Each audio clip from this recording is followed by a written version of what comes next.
Sabi mo ilang kayo? 800. Oh, ito. Pakita ko sa'yo. Oh, tamad kayo eh. Look at this. These are Chinese products na nabibili sa Binondo. Na sinabi nyo, warning, masama sa kalusugan. Huwag tangkilikin. And yet, pinapabayaan nyo na nagkalat to sa Binondo at sa Quiapo. Ayan oh, mga Chinese products. Meron pa dito, may amphetamine pa. So kung hindi nyo kayang trabaho nyo, di, mag-resign kayo. Pag maliit na company, hindi nyo ina-approvean, iniipit nyo. Pag malaking pharmaceutical company, yung multinational, approve kayo na approve. Why? Because may mga lagay. So we'll open the floor for questions. Senator Yes. Raffy, Thank you you for had that, a Chair. reaction to I was the listening presentation. to his opening statement at natatawa ako. Kaya nga bumula ako sa'yo, sabi ko, sinungaling. And I can prove that. Sabi niya, kukunti lang daw sila, but they're doing their best. But their best wasn't good enough. Example, pag mga multinational companies ang nag-a-apply for certificate product registration, ang bilis po ng approval. Pero pag yung mga regular mid-size o maliliit na pharmaceutical companies, ang tagal inaabot ng taon hanggang sa magsasawa na lang po yung nag-a-apply. And I have proof for that. Meron example ko sa iyo, Attorney Teston. Yung strike na mosquito killer, for so many years, tuloy-tuloy lang yung approval niya sa renewal. And then comes 2018 ata yun, if I'm not mistaken. Kasi sila yung produkto na water-based. Kaya kahit na kumakain ka, mag-spray yan, hindi ka malalason. Unlike dun sa isang competitive na kompetensya na produkto. So mag-renew siya, 2018, ayaw na i-renew. Ang dami na pasikot-sikot, samantalang wala namang dinagdag na formulation or binagong formulation. Why? Pumasok kasi yung kakompetensya produkto, yung Baygon, na kaparehong formulation na water-based, kinancel sila, inapruban yung sa Baygon. Ganon silang magtrabaho. At itong kumpanya ito, maliit na company lang. Ganon kayo eh. Pagkatapos, oh, kita. Sabi mo ilang kayo? 800. Oh, ito. Pakita ko sa'yo. Oh, tamad kayo eh. Look at this. These are Chinese products na nabibili sa Binondo. Na sinabi nyo, warning, masama sa kalusugan. Huwag tangkilikin. And yet, pinapabayaan nyo na nagkalat to sa Binondo at sa Quiapo.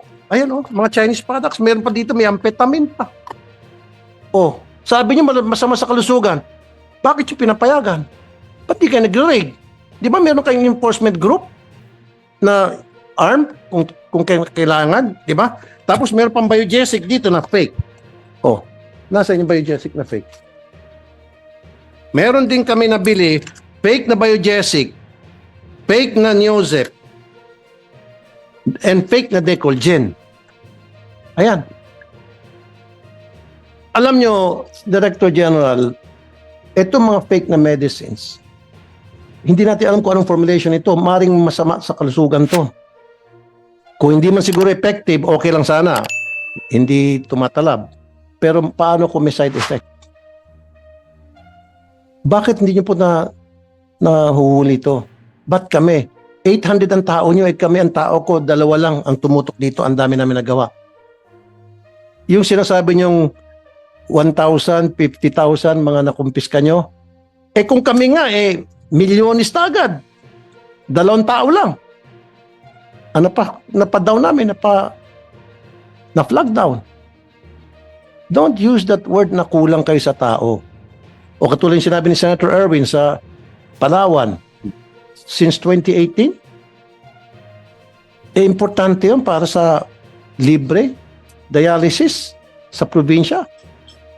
Hindi ma-approve-approvean. Why? Kasi hindi kayo nakafocus doon. Kasi walang lagay yun eh. Kaya sinantabi nyo. Pero kung may mag-apply na malaking pharmaceutical companies, I bet you, approvean nyo agad yun. Kung hindi pala tumawag si Sen. Erwin, tenga lang yun. It's either inutil, tamad, or nag-aantay ng lagay. Ganun lang po yun. You guys are not doing anything. Akala ko ba, mag-resign ka? Paano yan, sir?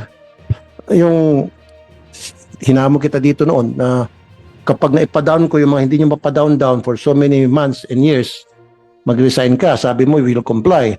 And then hinamo ko ulit yung boss mo, si DOH Secretary, na sabi ko, yung meron pa nga kayong produkto na 12 years na, hindi nyo mapa-down, ma-take down. Tsaka yung mga sa advisory, sabi ko, paano kung mapa-take down ko yan at hindi nyo mapa-take down? Sabi kay DOJ Secretary Herbosa, would you ask Attorney Teston to resign? Sabi niya, yes. Sir, inutil ka po. I'm sorry to tell you. You're incompetent.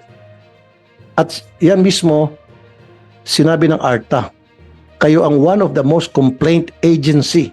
ARTA na po mismo nagsabi niyan. At dudugtungan ko. Dapat kayo, karamihan kayo sa management, magsi-resign na kayo. Inutil kayo eh. Wala kayong ginagawa kung hindi. Humintay lang siguro ng lagay mula sa mga malalaking pharmaceutical companies. Yung mga hindi naglalagay, sorry kayo, naglalagay,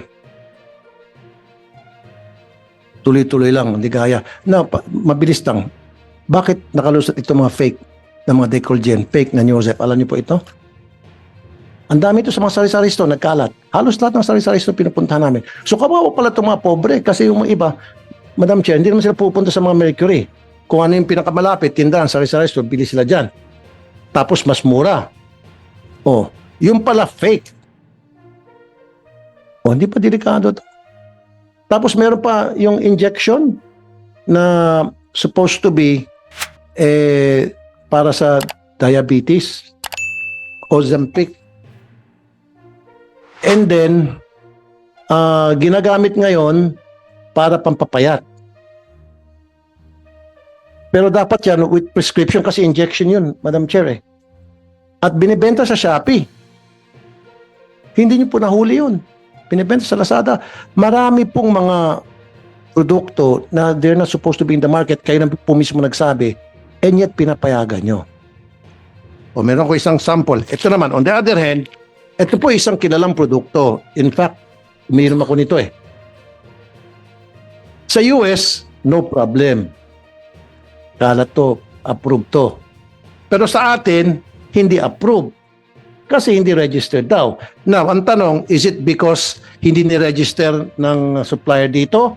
O nag-aantay sila na i-register para may lagay? Diretsong salita. Huwag tayo magpaligoy-ligoy pa. Maraming mga produkto kami nabili na sinasabi nila, huwag tangkilikin kasi hindi naka-register and yet sa ibang bansa, approved. Sa Amerika, approved. Pero dito, hindi. Huwag daw tangkilikin kasi hindi registered. Nag-aantay siguro ng lagay, Madam Chair. Alam nyo, Attorney Teston, ang dami nyo pong kapalpakan sa FDA. Matagal na po itong reklamo. Hindi lang, sa bagay, hindi lang po kayo. Remember, before you, nasibak. Bakit nasibak? Dahil nga, inutil din. The guy before you, I'm not gonna mention his name kasi wala naman na siya. Isa ako sa nagpasibak doon. And then before pa, meron pa isang babae na FDA din, napasibak ko rin. Kasi inutil. So kung hindi nyo kayang trabaho nyo, di, mag-resign kayo. Your job is to safeguard the well-being, health, and well-being of the consumers, and you're not doing that. Thank you, Madam Chair.